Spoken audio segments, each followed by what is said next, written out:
तो जोनिस जब से अटैक ऑन टाइटन का लास्ट एपिसोड एयर हुआ है, सब लोग की एक ही बात पे डिबेटिंग चल रही है, इज मिकासा मैरिड और नॉट। कुछ लोग ये कह रहे हैं कि मिकासा मैरिड जीन एंड कुछ लोग कह रहे हैं शी डिडंट। लेकिन तुम सब ये जानना चाहते हो कि असल स्टोरी क्या है। तो विद इन नोट मैं आज की वीडियो में तुम्हारी इस मिसअंडरस्टैंडिंग को खत्म करने वाला हूँ। अगर तुम लोग सोच रहे हो कि मिकासा मैरिड जीन एके होस्टफेस, और जो लोग ये जानते हैं कि मिकासा ने जीन से शादी नहीं की, उनको इस वीडियो में कुछ ऐसे इंपॉर्टेंट पॉइंट्स मिलने वाले हैं जिसकी मदद से वो मिकासा एक्स जीन शिपर्स का मूव बंद कर सकते हैं। तो वेलकम जोइंस, आज की वीडियो में हम मिकासा के रिलेशन के बारे में बात करने वाले हैं एरन की मौत के बाद। और कौन है ये आदमी और कौन है ये बच्चा। Also why is there a ring on Mikasa's hand at her grave. So without wasting any more time, let's start the video.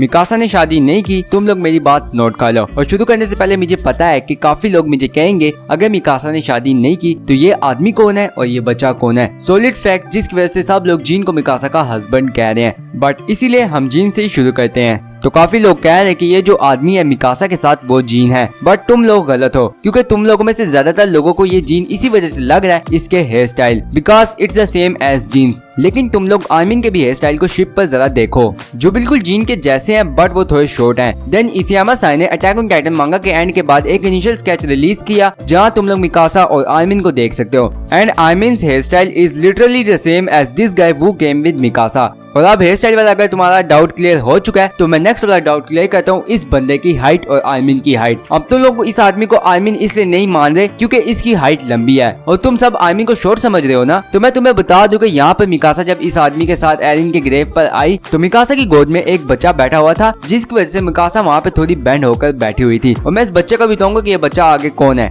मगर दूसरी तरफ वो आदमी लिटरली जस्ट वहाँ पर अपने पैरों के बल पर खड़ा हुआ था। साथ साथ तुम लोग को एक साइकी भी बता दूं कि एक सर्वे के थ्रू पता चला है कि at least 70% women's height grow short as they grow older, जिससे हम कह सकते हैं कि मिकासा की height just become a little short as she grow old. And इस टाइम मिकासा मेरे ख्याल से होगी 30+। तो अकॉर्डिंग टू दिस मिकासा की हाइट थोड़ी छोटी होगी, क्योंकि मिकासा इस टाइम में ना ही कोई सोल्जर है ना ही कोई मॉडल या एक्ट्रेस। अगर तुम किसी एक्ट्रेस या सेलिब्रिटी का नाम लेने वाले हो नीचे कमेंट में। Mikasa is just a village lady now guys. तो अब अगर लास्ट पॉइंट में इंडिकेट करूं कि ये आदमी आर्मिन है, तो यार अगर तुम लोगों ने अटैक ऑन टाइटन देखा है तो मुझे नहीं लगता मुझे तुम्हें ये कहना चाहिए, बट मींस के इतनी सिंपल सी बात है लेकिन फिर भी कह देता हूं। तो जोनिस attack on Titan Eren, Mikasa और आर्मिन से शुरू हुआ था और ये 3 कैरेक्टर्स ही मेन कैरेक्टर्स हैं पूरे शो के। तो तुम लोग मुझे खुद ही बताओ कि क्या चीज ज्यादा सेंस बनाती है, Armin visiting Eren's grave with Mikasa और जीन का मिकासा के साथ एरिन के ग्रेव पर आना जहाँ हमने आर्मिन को एक दफा भी ना देखा। लिटरली अब तुम लोगों को इससे ज्यादा कोई एक्सप्लेनेशन नहीं दे सकता।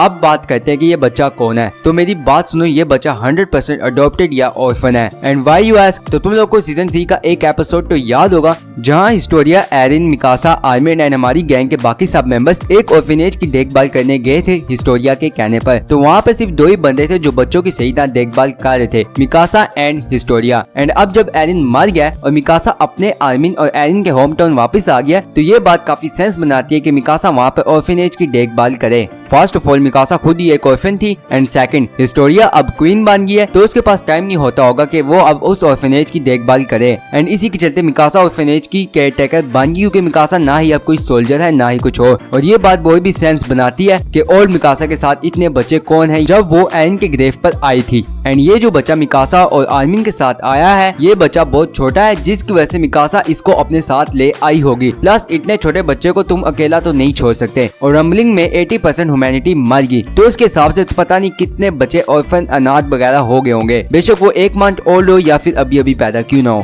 ऑल्सो अटैक ऑन टाइटन के लास्ट एपिसोड में ऑर्फन्स की तरफ काफी हिंट किया गया है, like Levi giving candies to orphan children. Mikasa का एक ऑर्फनेज केयरटेकर बनना काफी सेंस बनाता है, क्योंकि जब एरिन ने उसे कहा था कि मेरे बारे में भूल जाओ और ये स्कार्फ फेंक देना, मिकासा ने कहा था I am sorry I can't do that. तो अब तुम लोग के दिमाग में ये सवाल कहाँ से आ गया कि मिकासा किसी और से शादी कर सकती है। और इसी के साथ मैं तुम्हारा लास्ट डाउट भी दूर कर देता हूँ कि मिकासा के ग्रेव पर इसके हाथ में ये रिंग क्यों है। सो जब मिकासा मरी ओल्ड एज से and we see that Mikasa was buried next to Eren with lilies all over है। और जापान में लिली सिंबलाइज करते हैं purity and fertility. In simple words अगर कोई लड़की लिलीज के साथ दफन की जाए तो उसका मतलब है she died a virgin. And अगर तुम लोगों में से कोई भूल है कि ये मिकासा के ग्रेव को थोड़ा स्पेशल बनाने के लिए है और गलती से लिलीज बना दिए फूलों की जगह, फिर तो तुम्हारी सोच बहुत गलत है, क्योंकि ये किसी किंडरगार्टन बच्चे की ड्राइंग नहीं है कि गलती से कुछ भी बना दिया। ये एक मांगा और एनिमे है, साथ साथ अटैक ऑन टाइटन है, जहाँ छोटी सी छोटी चीज के पीछे बहुत बड़े मीनिंग्स होते हैं। तो उसको देखते हुए यहाँ पर लिलीज जो प्योरिटी को डिफाइन करते हैं कैसे गलती से बन गए। साथ साथ मिकासा ने मरते दम तक अपने हाथ से बैंडेज नहीं हटाई, जो कि उसे हटा देनी चाहिए थी अगर उसने किसी से शादी की है and she have children to pass that family crest.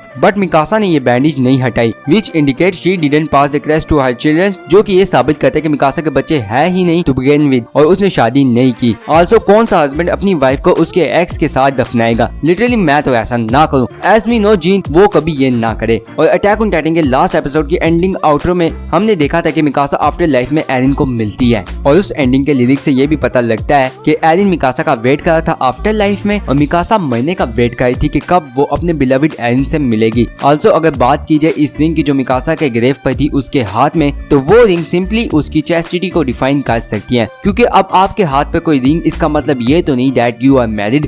तो इतनी सारी बातों एंड लिटरली लॉजिकल एक्सप्लेनेशन जो मैंने इंटरनेट पर घंटों की रिसर्च के बाद निकाल कर तुम्हें काफी अच्छी तरह समझा दिया है, उसके बाद भी तुम्हें लगता है कि मिकासा मैरिड हो स्पेस, तो तुम्हारा कुछ नहीं हो सकता। तुम्हें अब इसिया मसाई के पास जाकर अपने सवालों के जवाब लेने होंगे। बट अगर तुम्हें मेरी ये वीडियो हेल्पफुल लगी हो तो जल्दी से नीचे कमेंट में लिखो सी यू लेटर एरन। साथ साथ अगर इस वीडियो को यहाँ तक देख दो तो जल्दी से इसे लाइक करो, बेशक तुम्हें पसंद आई हो या पसंद तो आई होगी, क्योंकि मिकासा सिर्फ एरन की है ये तुम्हें कंफर्म हो गया है। तो जल्दी से इसे लाइक करो एंड इस वीडियो को अपने अटैक ऑन टाइटन फैन दोस्तों के साथ शेयर भी करना, ताकि वो भी अपने शौक से बाहर आए अगर उन्हें लगता है कि Mikasa married someone else. Plus इस रेड वाले बटन पर तुम लिलीज मारो या रिंग, मेरे को नहीं पता, मुझे बस ये सब्सक्राइब किया हुआ नजर आना चाहिए। तो अब इसी के साथ मुझे दो इजाजत, सायोनारा। जी मत यार, किसी को नहीं बुरा लग रहा कि तू कुआरा मरा है, उल्टा सबको खुशी हुई है कि तू कुआरा मरा है।